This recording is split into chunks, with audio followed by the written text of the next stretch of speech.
continue de la première partie qui est donc consacrée à la curiosité. Et puisque Nicolas vient de le rappeler, le moment est pas forcément très joyeux, on a décidé de prendre le temps de vous donner le sourire. Et cette mission ne m'incombe pas, elle incombe à Frank Seilens, qui est vice-président de VML Moyen-Art et qui va vous raconter finalement tout ce que l'on peut mettre derrière ce mot valise qui est la curiosité.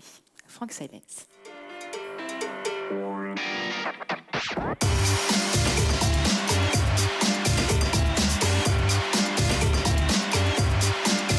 Bonjour à tous, merci Charlotte. Alors, oui, bonjour, oui, très belle salle. Alors,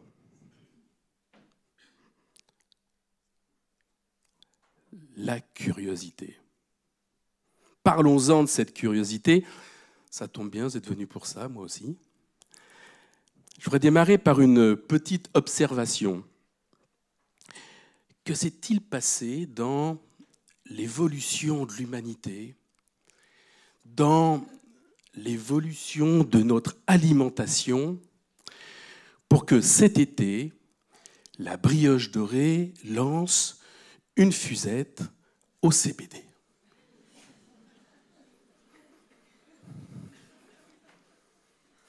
À quel moment ça a vrillé?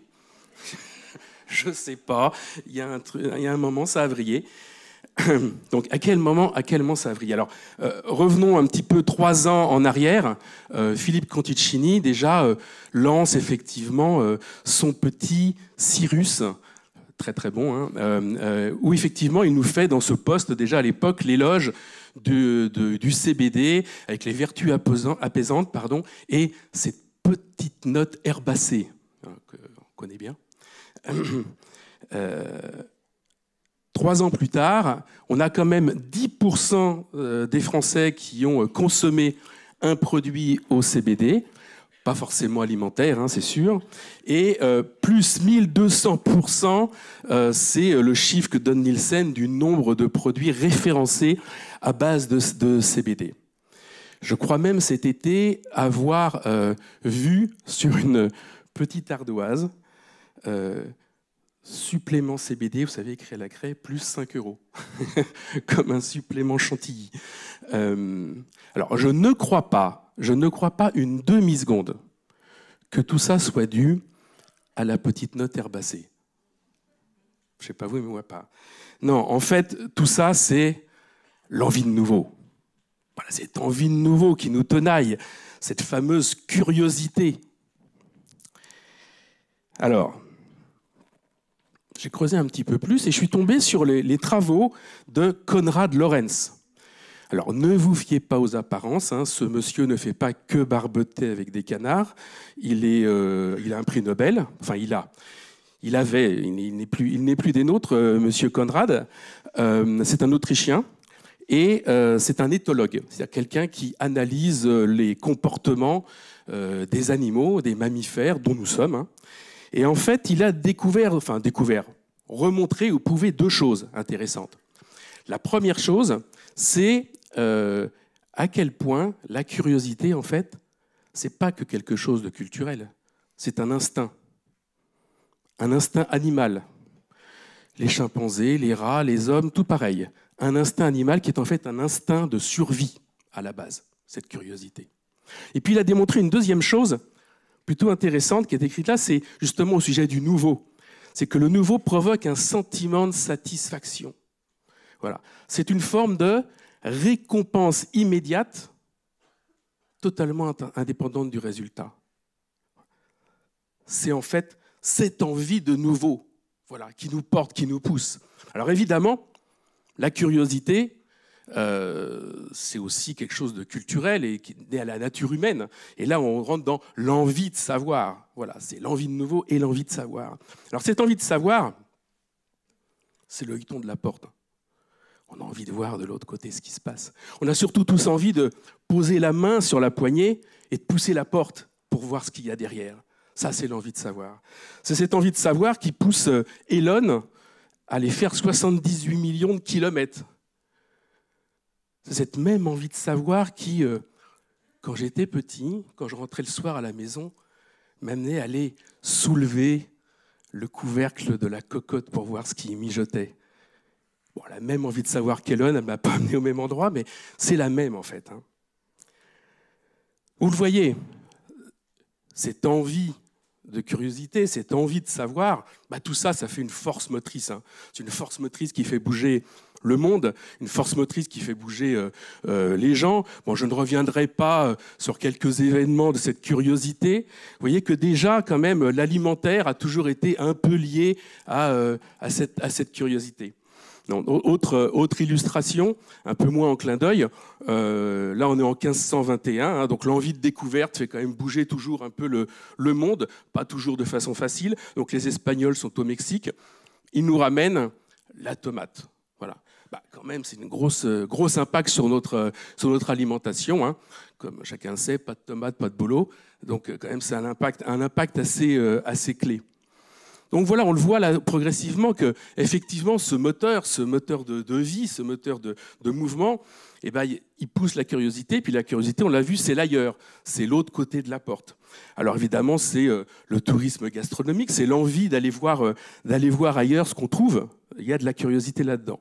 À force d'aller ailleurs, en fait, je vais vous faire une petite visite rapide du Disgusting Food Museum. Voilà, comme son nom l'indique, c'est un musée qui répertorie 80 plats, à la fois très connus dans leur pays, mais jugés un peu dégoûtants par le reste du monde. Comme quoi, les limites de la curiosité sont à investiguer.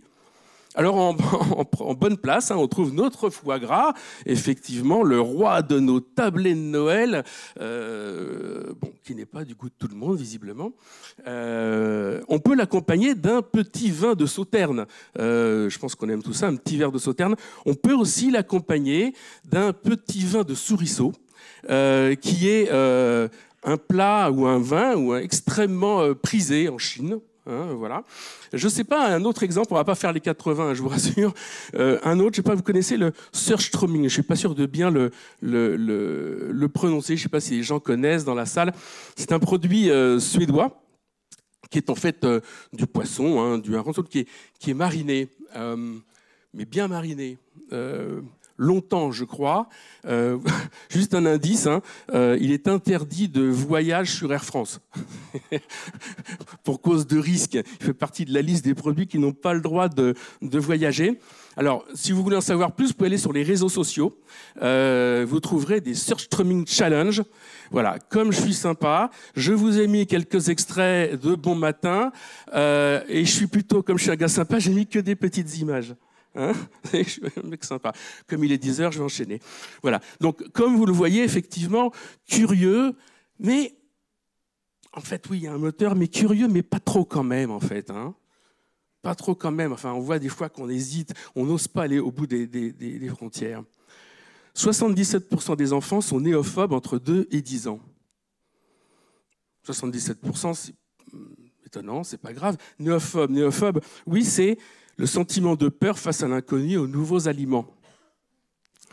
En fait, c'est assez naturel, parce qu'en fait, c'est l'autre instinct.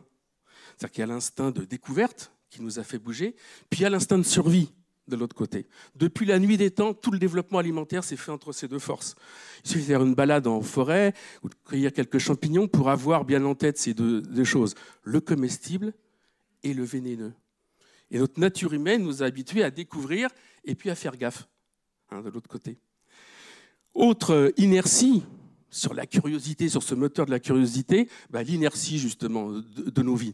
Là, c'est Deliveroo, c'est le top 15 des produits Deliveroo, pas que Deliveroo, Uber Eats, ça serait pareil. En gros, pour vous la faire simple, il y a en gros 25% pizza, il y a 25-28% hamburger, et il doit rester à peu près des 25% sur asiatique, japonais, sushi. Et donc, ça laisse bien un bon 20% pour faire de la découverte. Hein. Pas beaucoup plus que ça. Pour le clin d'œil, alors oui, c'est assez parisien, la Deliveroo, et pour le clin d'œil, quand même, le numéro 1, c'est l'œuf maillot de chez Bouillon. Genre curiosité. Mais bon, voilà, pour certains, c'est de la curiosité.